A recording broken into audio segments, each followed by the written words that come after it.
who the am I? So last time I asked you a question that's been haunting me for the better part of a year. How the did I end up here? The response to that conversation has been overwhelming. It's not because my story is unique. I think it's because so many of you have asked yourself the same version of that question. How did I end up here? And I've really been thinking about that question all week. But then I realized something. Before I can figure out how I got here, I probably need to figure out who the hell I am. Because if I'm honest, for most of my life, I've answered that question the same way that most women do, by listing my roles. I'm a daughter, I'm a sister, a mother, a wife, an interior designer, a business owner, a television host, an entrepreneur. I'm also a caretaker, a problem solver. I'm the strong one. I'm the responsible one. I'm the one that people call when they need something. And sure, it's true, those are all things that I've done, but I'm not sure they're who I am. Life has a funny way of stripping away the labels we thought that would define us. When marriage changes, or the children grow up, or the career evolves, or the titles disappear, or the plans all fall apart, one day you just wake up and you're standing in front of the mirror asking, if I'm not all those things, then who the hell am I? And that's the question that has taken me back way farther than I ever expected. It goes back much farther than my marriage, much farther back than motherhood, much farther back than television. And the truth is, if I really want to understand who the I am, then I better get to understanding a lot more about who I come from. People lie, but patterns don't. If you feel yourself getting dusty, here is your permission to get off that shelf. You've got this. And I'm flying right alongside you. So, I'm from Oklahoma, and I know technically it's the Midwest, but my roots are from the deep South. I'm the daughter of a long line of women who knew how to make something from nothing. Women who stretched, women who sacrificed, women who carried, women who created, women who endured, and women who somehow managed to hold entire families together with determination and ingenuity and faith and grit. My grandmother was the youngest of 12 children. You heard that right, 12. Just thinking about that makes me tired. But her mother was a maid, and her grandmother was a maid, and I'm sure the grandmother before that too. So naturally, she became her career as a maid. And it wasn't because that was her dream. That's just what was available to her. But she didn't want to be that. So she worked so hard that she put herself through college, and then she became a teacher.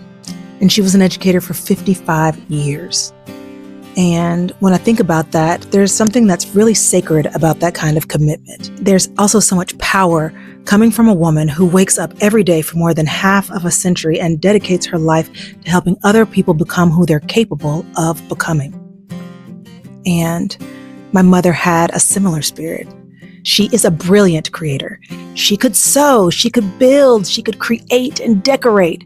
She always figured everything out. She was resourceful in a way that almost felt magical, because we didn't have much growing up, but it felt like we did. She made all of my clothes, all of our costumes, our home decor, our decorations. She made every single corner and moment of my childhood feel like a magazine. And looking back, I realized that I was surrounded by women who refused to be limited by what they didn't have. They made do. They figured it out. They got creative, and then they carried on.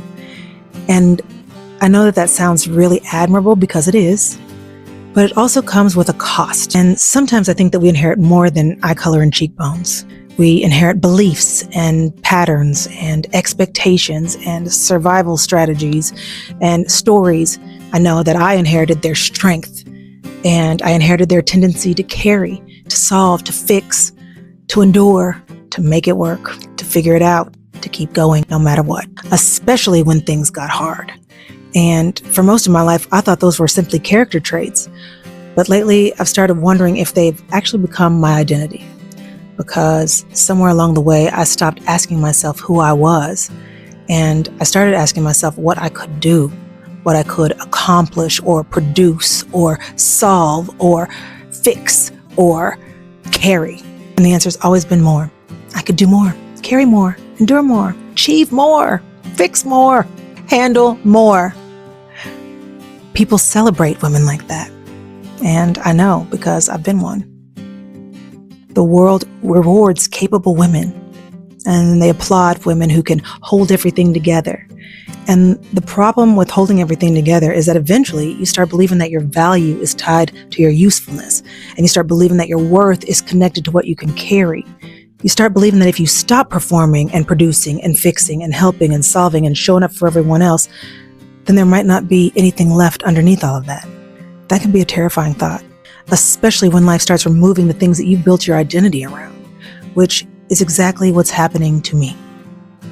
One of the things that I've been realizing lately is that maybe I became an interior designer for reasons that had very little to do with furniture. I love beautiful spaces, I love architecture, I love color, and I love transformation.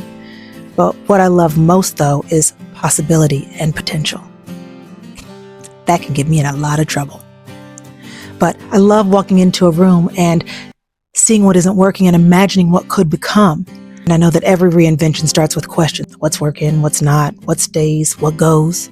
What no longer belongs? What needs to be rebuilt? And then a few months ago, it really hit me. Those are the exact same questions that I need to be asking about my life. What stays? What goes? What no longer belongs? What needs to be rebuilt? What parts of me are authentic? What parts of me were adaptive? What parts of me were inherited?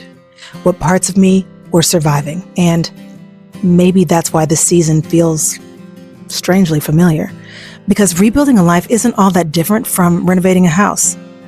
First, you got to be honest, painfully honest. Then you have to decide what stays. And then you have to find the courage to remove what doesn't belong. And just like renovations, that part is really messy. And that part is uncomfortable. That part is also expensive. But that part is usually worth it. And the older I get, the more I think that life isn't about finding yourself. I really think that's the wrong phrase. Because you're not lost, but you are buried. Buried beneath expectations.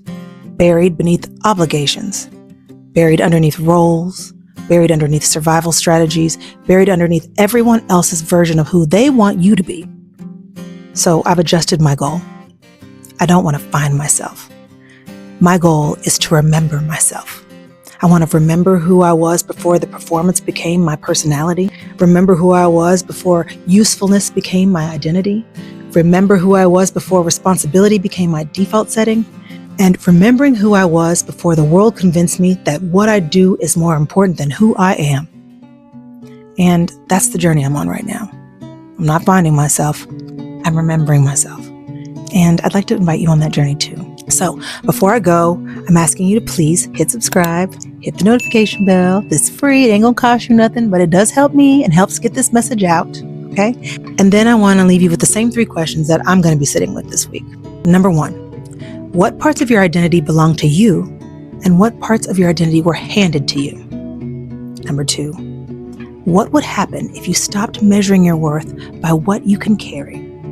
And 3, who might you become if you finally gave yourself permission to be more than useful? Next time, I'm going to talk about something that explains more of my life than I ever realized. A role that I wore like a badge of honor. A role that looked like strength on the outside, but almost became my entire identity. And you'll find that video right here.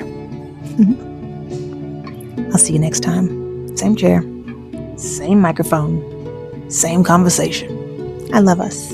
You got this.